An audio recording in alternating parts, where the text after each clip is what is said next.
Welcome back to Global Lens. India and the United States could sign an interim trade deal within the next 2 days. We learned from sources that discussions are in the final stages. However, India is expected to offer limited access in certain areas like agriculture and dairy. Meanwhile, the Vietnamese stock market hit its highest level in 3 years after US President Trump announced a trade deal.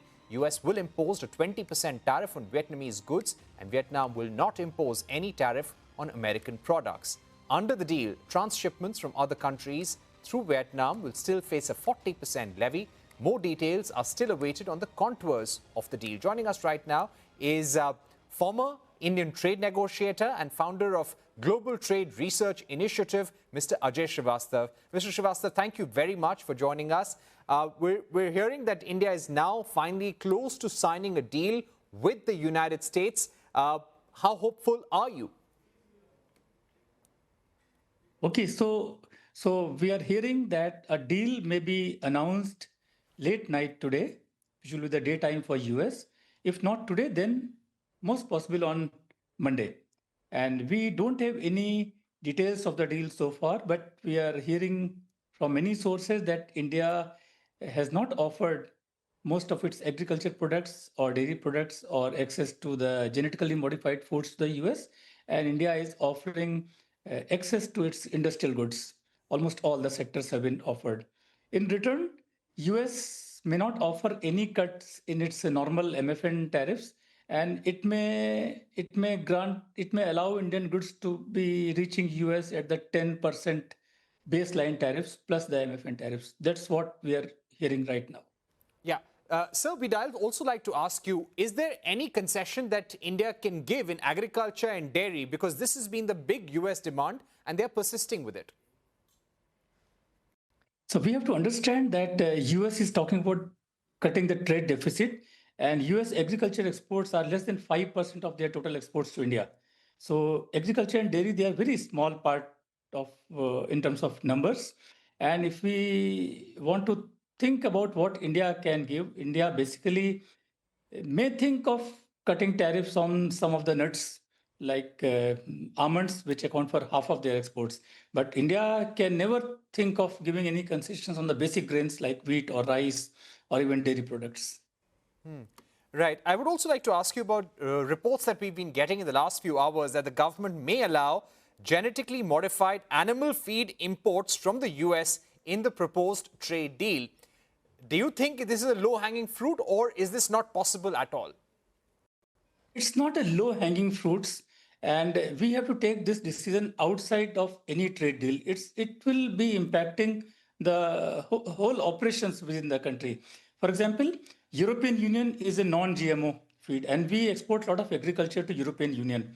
So all of our exports will stop to the European Union. So ramifications are much beyond the India-US deal. So India has to do deep think outside this deal, whether to be a GM plus country or not.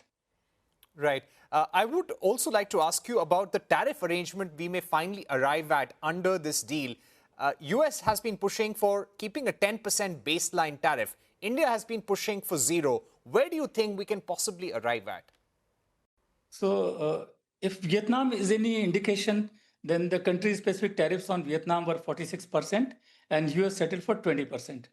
For us, 26% were the tariffs, and they are talking about 10% already. But Indian side is asking that for at least labor-intensive goods, US should keep it 0. And we have to understand these tariffs are over and above the existing MFN tariffs, which will continue to be there.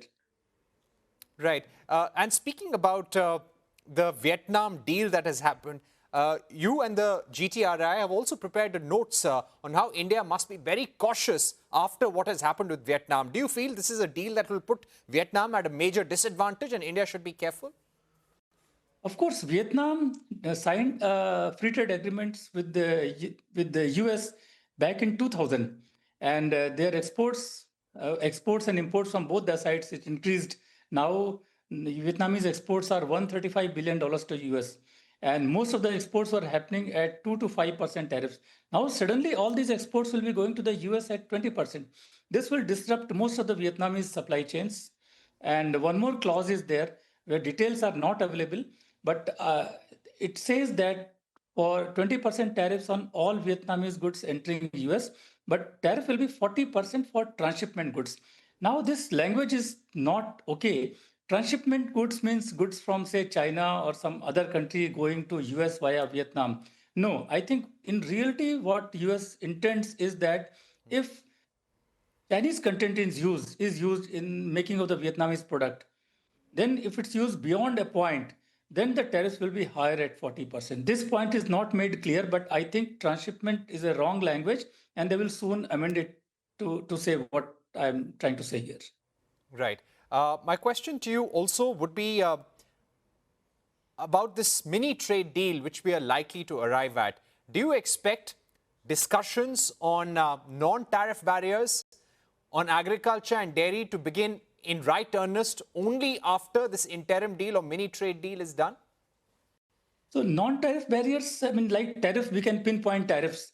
Non-tariff barriers, it's very difficult to pinpoint. For example, something may not be a non-tariff barrier for me. I may call it measures taken to protect animal or human health, but the other side may consider them unreasonable and term them as non-tariff barrier.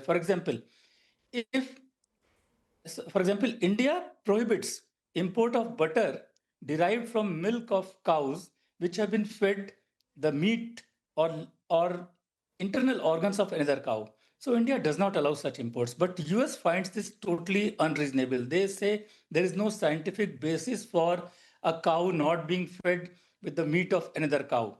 So we feel it's very much needed considering our religious or cultural or even health sensitivities, but US considers them as non-tariff barriers. So I say discussions on non-tariff barriers are not easy. They take years and they are rarely settled in a free trade agreement. All right. Thank you very much, Mr. Srivastava, for joining us on the program and giving us your view on the trade deal. That's all we have on the Final Cut today. We pay